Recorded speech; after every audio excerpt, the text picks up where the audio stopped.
नमस्कार। आप सुन रहे हैं द बॉलीवुड रेडियो और मैं हूं आपके साथ आकाश।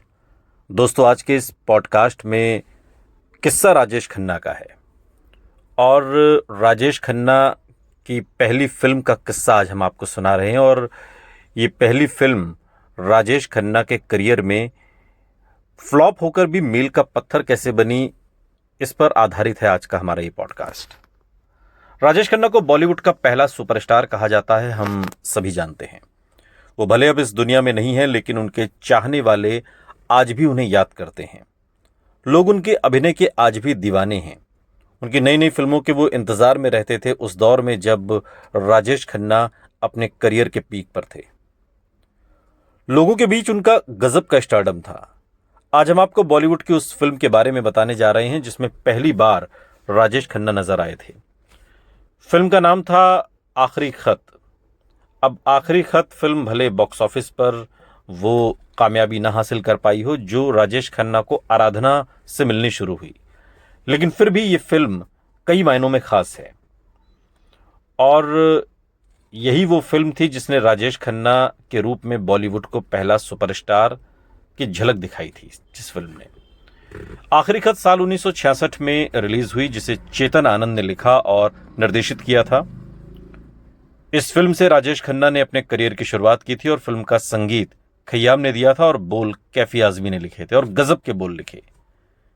इस फिल्म के ज्यादातर गाने सुपर डुपर हिट हुए थे और आज भी गाए और गुनगुनाए जाते हैं। बेशक आप उस फिल्म का नाम ना जानते हो, किस पर फिल्माया गया है ये ना जानते हो, लेकिन गाने के बोल जब हम आपको बताएंगे तब आप समझ जाएंगे। और इसमें लता मंगेशकर द्वारा गाया एक गाना है, बहारों मेरा जीवन भी संवारो। ये गाना आज भी रेडियो पर सुना जाता है और उस दौर में काफी मशहूर हुआ था। अब आप सोच रहे होंगे कि जब ये फिल्म फ्लॉप साबित हुई थी तो फिर इस फिल्म ने इतिहास रचा कैसे। आपको बता दें कि भले ही ये फिल्म बॉक्स ऑफिस पर फ्लॉप साबित हुई थी, लेकिन बाद में ये कल्ट क्लासिक फिल्म के रूप में उभरी और साल 1967 में 40वें ऑस्कर अवार्ड के लिए इसे बेस्ट फॉरेन लैंग्वेज कैटेगरी में भेजा गया था। हालांकि इसे कोई नॉमिनेशन तो नहीं मिला था, लेकिन इस फिल्म को लेकर देश भर में काफी चर्चाएं हुई।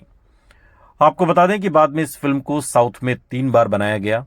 इस फिल्म को तमिल में साल 1979 में शिव कुमार और सुजाता अभिनीत पोंथलिर के रूप में, और फिर 1981 में तेलुगु में चिन्नारी चिट्टी बाबू के रूप में इस फिल्म को बनाया गया। और साल 1974 में इस फिल्म को तुर्की में गरीब कुस के रूप में बनाया गया।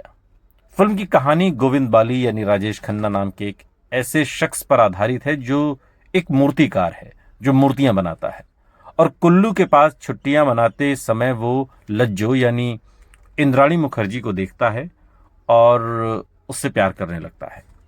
इसके बाद वो एक गांव के मंदिर में गुप्त रूप से शादी भी कर लेते हैं और फिर उसे अपनी एजुकेशन को आगे बढ़ाने के लिए शहर जाना पड़ता है। और ये उस तरीके का कॉन्सेप्ट था जो लगभग हर फिल्म की कहानी इसी तरीके से आधारित हुआ करती थी। इस बीच लज्जो को पता चलता है कि वो प्रेग्नेंट है।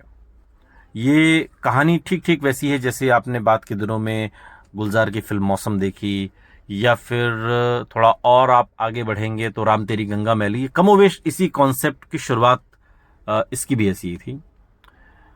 और जब लज्जो को पता चलता है कि वो प्रेग्नेंट है तो ये बात पता चलने पर उसकी सौतेली माँ उसे 500 रुपए में बेच देती है, जहां उसे पीटा जाता है, मारा जाता है, उसके साथ बहुत बुरा सलूक होता है।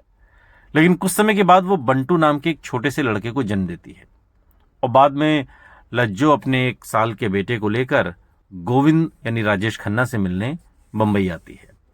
वो उसके लिए उसके दरवाजे पर एक लेटर छोड़ती है और बच्चे को भी उसके पास छोड़ना चाहती है। हालांकि वो ऐसा करने में असमर्थ है, इसलिए वो बंटू को अपने साथ ले जाती है और वो भटकते रहते हैं। जो कुछ भी उनके रास्ते में आता है वो उसे खाते हैं, लेकिन जल्द ही वो अपने बेटे को अकेला छोड़कर मर जाती है और यहां से फिल्म एक अलग लेवल पर आपको ले जाती है।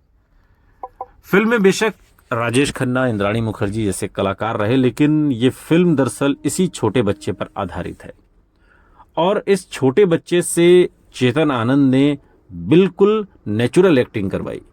यानी कि बच्चा जहां जहां जब बच्चा अकेला हो जाता है, माँ उसकी मर जाती है, यानी इंद्राणी मुखर्जी मर जाती हैं, और उसके बाद बच्चा फिर अपनी की तलाश में, अपनों की तलाश में कि उसके मतलब कौन है उसका, वो जहाँ जहाँ जाता है वहाँ से अपना, जैसे जैसे वो बेचारा छोटा बच्चा है, घुटनों के बल चलता है, कभी खड़ा होकर, तो जैसे जैसे जहाँ जहाँ वो जाता है कैमरा उसी तरीके से मूव हुआ है इस फिल्म में। और ये चेतन आनंद का एक गजब का कॉन्सेप्ट था जो इस फिल्म में दोहराया गया था, और इससे पहले शायद कहीं देखने को नहीं मिला था, और ये बिल्कुल अलग तरीके का एक नया एक्सपेरिमेंट था जो शायद कभी पहले नहीं हुआ था, जिसे चेतन आनंद ने फिल्म आखिरी खत में किया।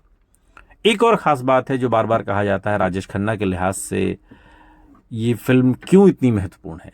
फिल्म इसलिए महत्वपूर्ण है क्योंकि इस फिल्म को ऑस्कर पुरस्कार के लिए नॉमिनेट किया गया था, और राजेश खन्ना की पहली ही फिल्म ऑस्कर के लिए भेज दी गई थी। हालांकि इस फिल्म से राजेश खन्ना के करियर को बहुत ज़्यादा फायदा नहीं हुआ, क्योंकि इसके बाद भी जो फिल्में राजेश खन्ना की आई वो सभी फिल्में फ्लॉप होती गईं। आराधना के बाद से राजेश खन्ना के सितारे शिखर पर पहुंचने शुरू हुए। सुनते रहिए द बॉलीवुड रेडियो, सुनता है सारा इंडिया।